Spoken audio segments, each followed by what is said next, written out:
찬송가 438자입니다. 내 영혼이 은총 입어 중한 죄짐 벗고보니 슬픔 많은 이 세상도 천국으로 화하도다. 할렐루야 찬양하세. 내 모든 죄 사함 받고 주 예수와 동행하니 그 어디나 하늘나라. 주의 얼굴 뵙기 전에 멀리 뵈던 하늘나라. 내 맘속에 이루어지니 날로 날로 가깝도다. 할렐루야 찬양하세.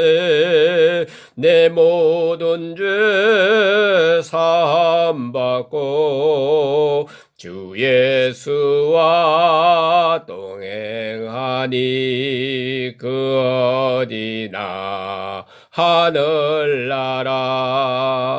높은 산이 거친 들이 저막이나 궁궐이나 내 주 예수 모신 곳이 그 어디나 하늘나라. 할렐루야 찬양하세. 내 모든 죄 사함 받고 주 예수와 동행하니 그 어디나 하늘나라. 기도드리겠습니다.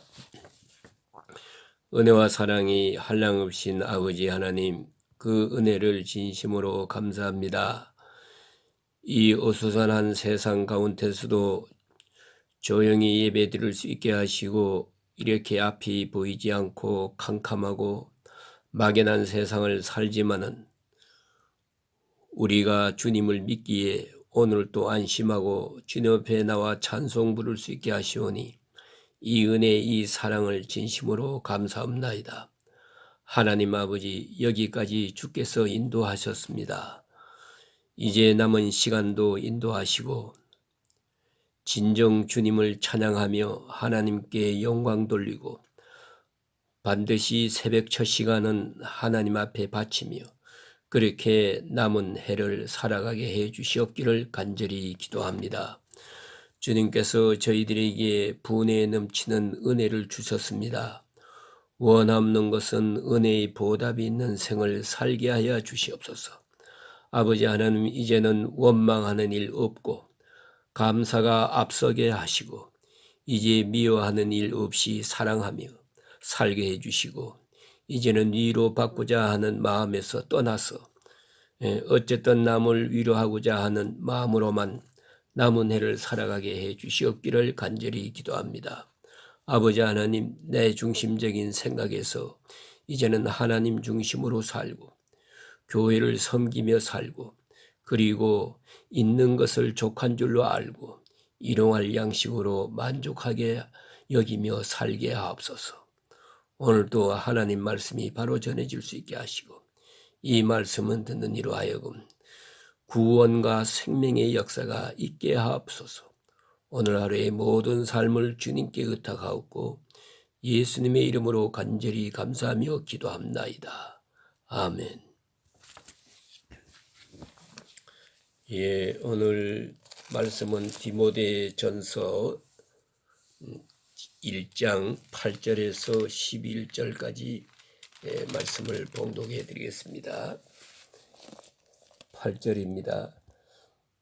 그러나 율법은 사람이 그것을 적법하게 쓰면 선한 것임을 우리는 아노라.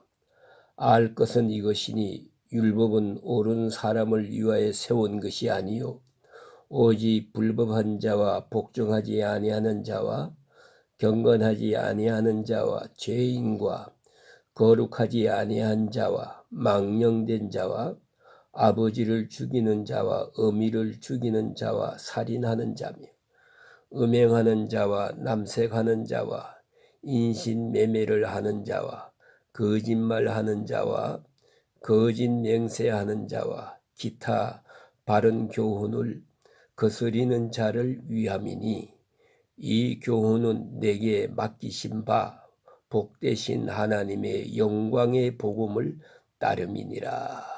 아멘. 예, 오늘 본문에 당당하게 하나님께서 주신 율법에 대해서 바울이 지금 말씀하고 있습니다. 유대 사람들은 율법을 아주 소중하게 여깁니다.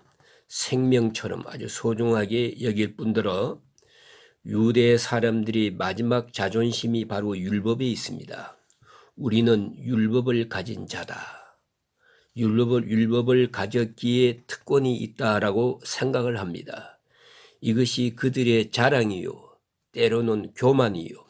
이것 때문에 율법을 가지지 못한 사람을 멸시하기도 합니다. 이것이 바로 율법입니다. 유대 사람으로 하여금 유대 사람 될 수 있는 그 정체의식은 바로 율법에 있는 것입니다. 그래서 유대 사람이 누구냐 하고 묻는다면 하나님이 우리에게 율법을 주었다 하고 율법을 가장 중요하게 여기는 바로 그 사람이 유대 사람입니다. 뭐 얼굴이 검든 희든 상관없습니다. 심지어는 히브리 말을 하느냐 못하느냐도 중요하지 않습니다. 율법을 어떻게 생각하느냐에 따라서 유대 사람이 되기도 하고 이방 사람이 되기도 합니다. 조금 더 깊은 신학적 말씀을 드립니다. 기독교인이 누구냐 하는 것도요, 바로 율법을 어떻게 생각하느냐에 있습니다. 거기에 그리스도인의 정체가 있는 것입니다.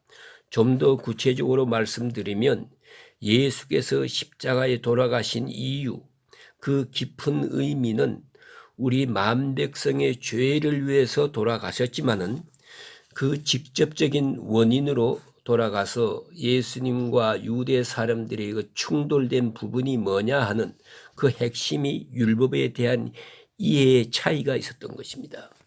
예수님이 생각하는 율법관과 유대 사람들이 생각하는 율법의 해석이 달랐다는 것입니다. 같은 율법입니다.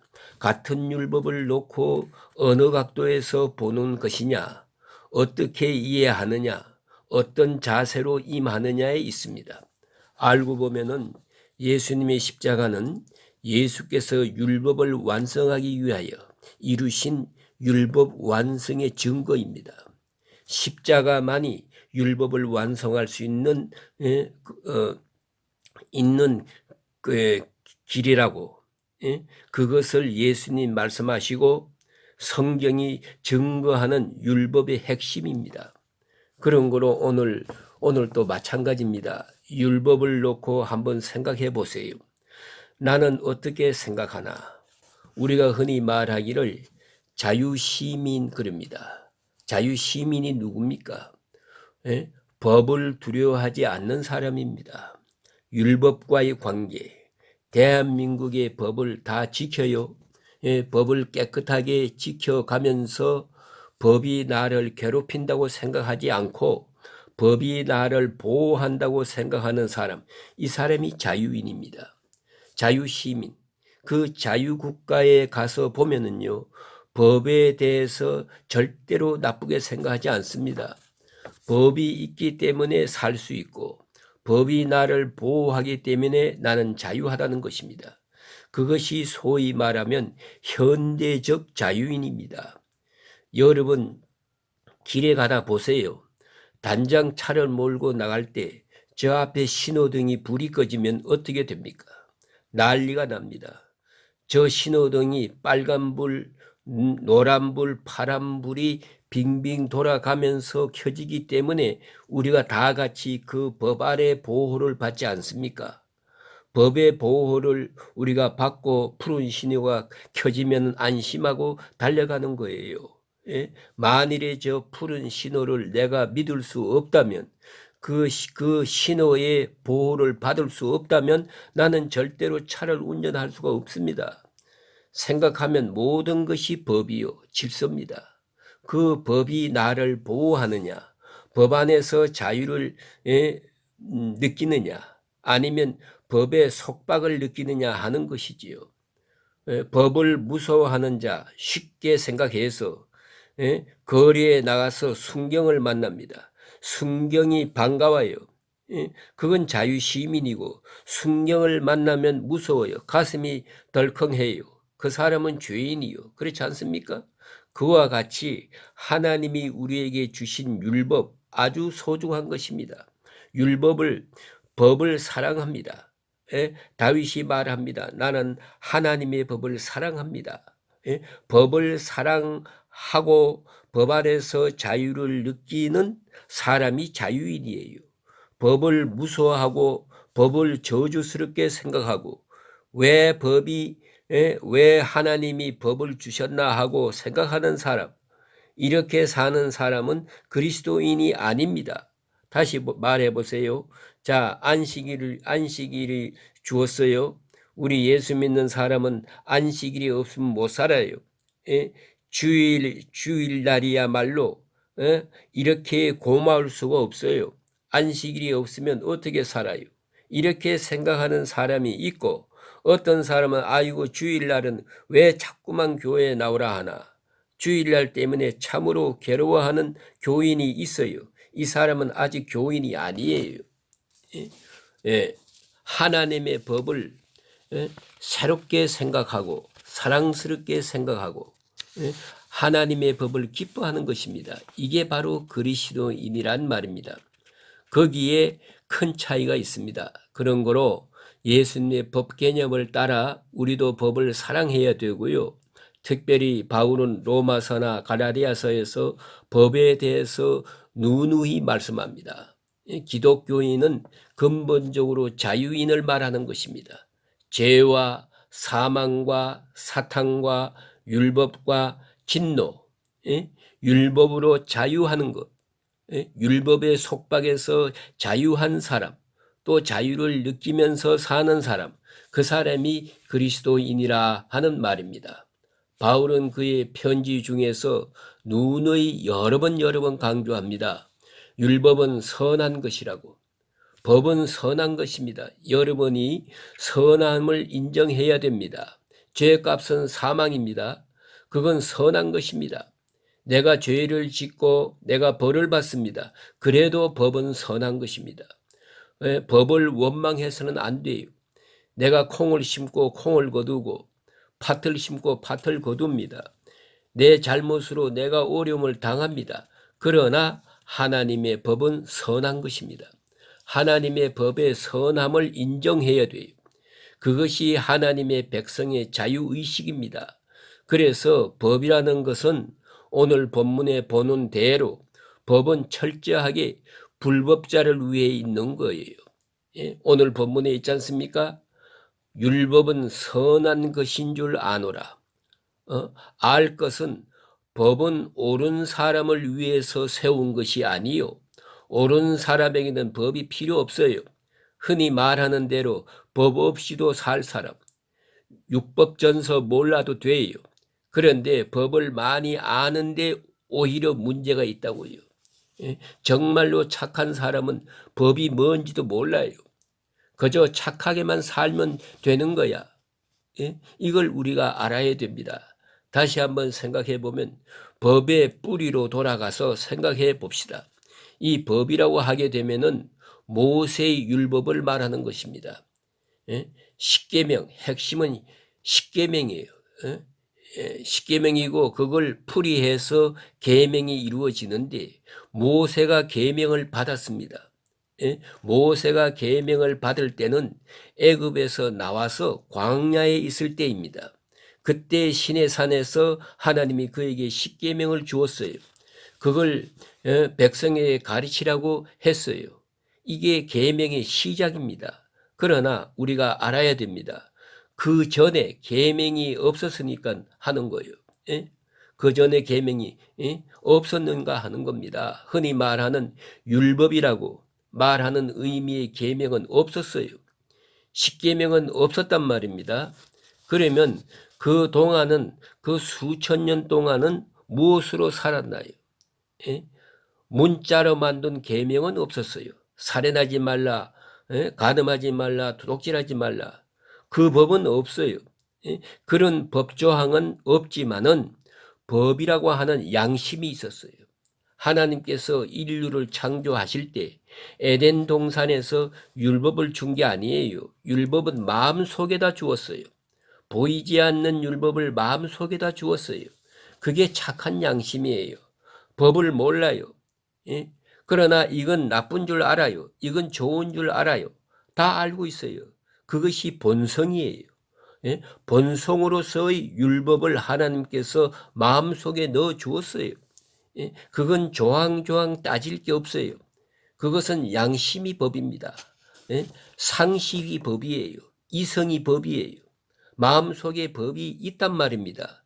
이것으로 충분합니다. 그런데 아담도 아브라함도 이삭도 야곱도 모든 믿음의 조상들은 다 그 법으로 산 것입니다.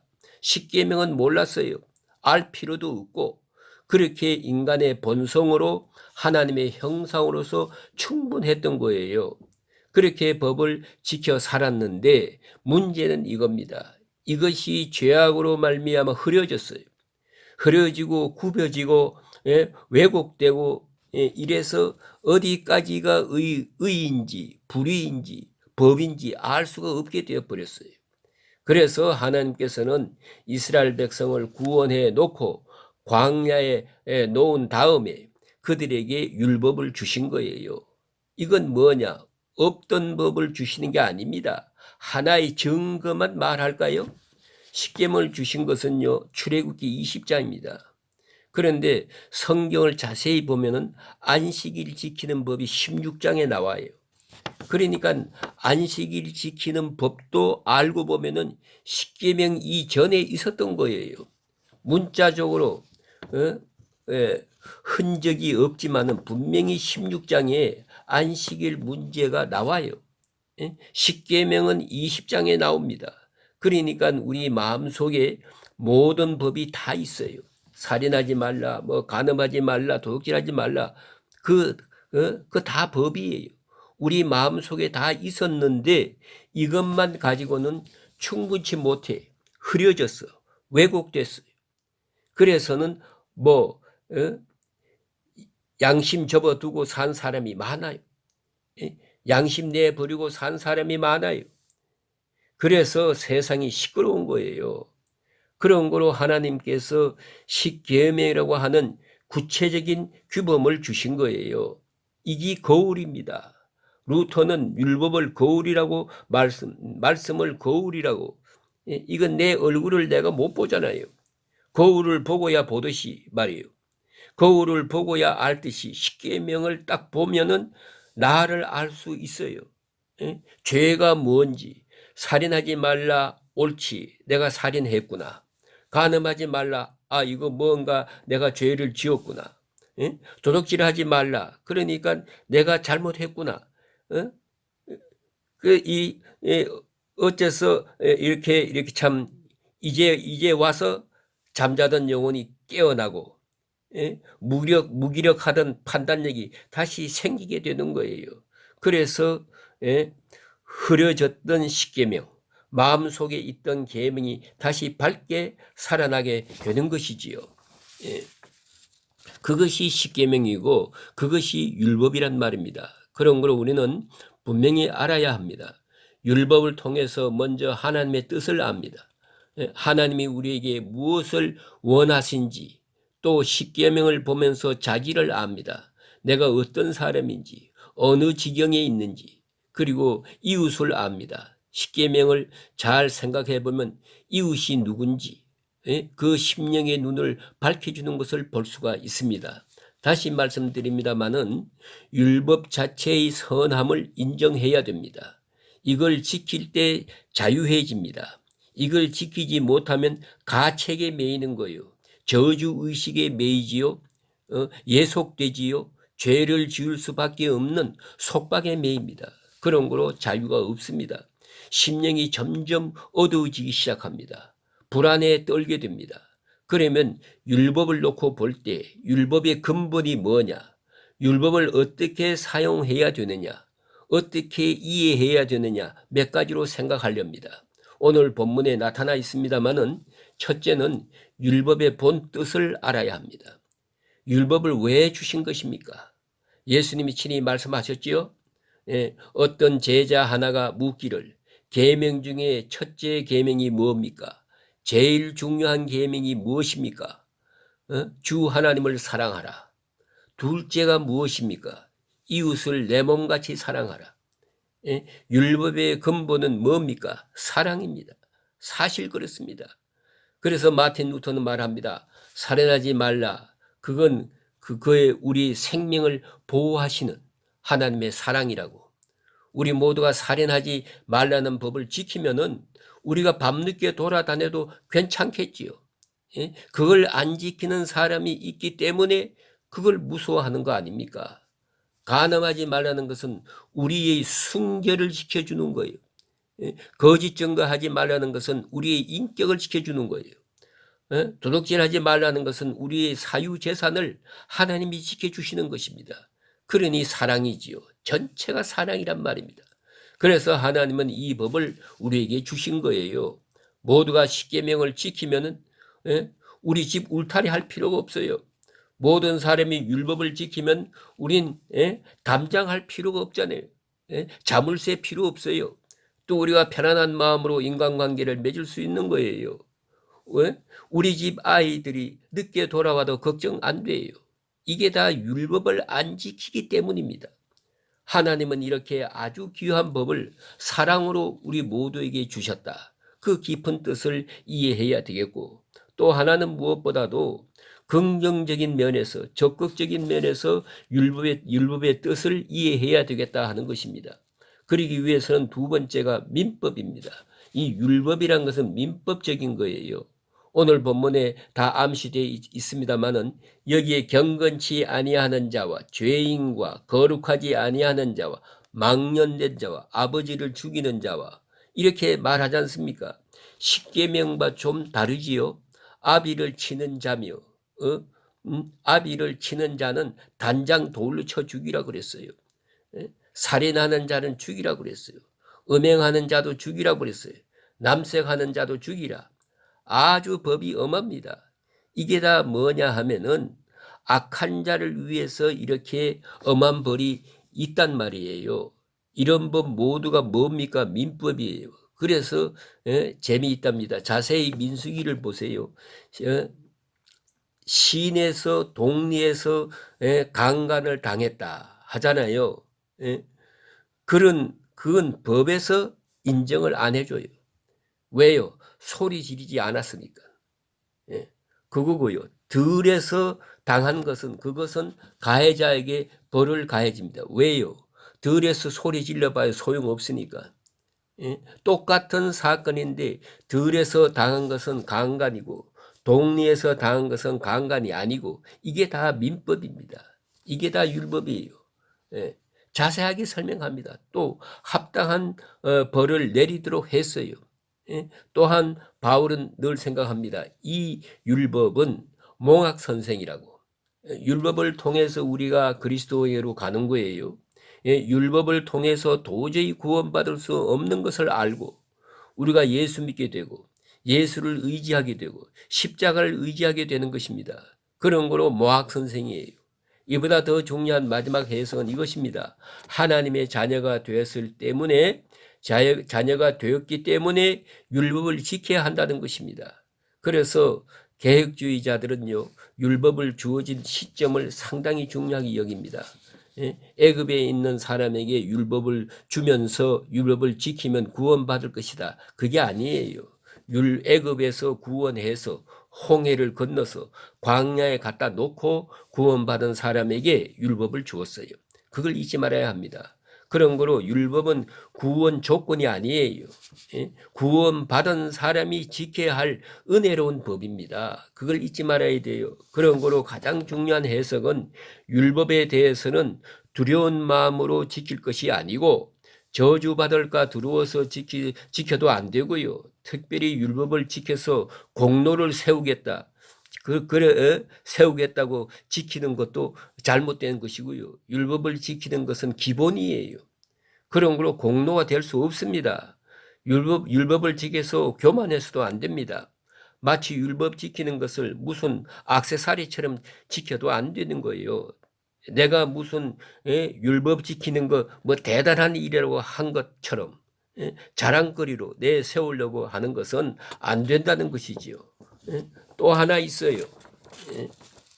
율법을 지켜서 복 받겠다고 생각하는 것은 잘못된 생각입니다. 성경에는 분명히 율법을 지키라 그러면 복을 주겠다고 했어요.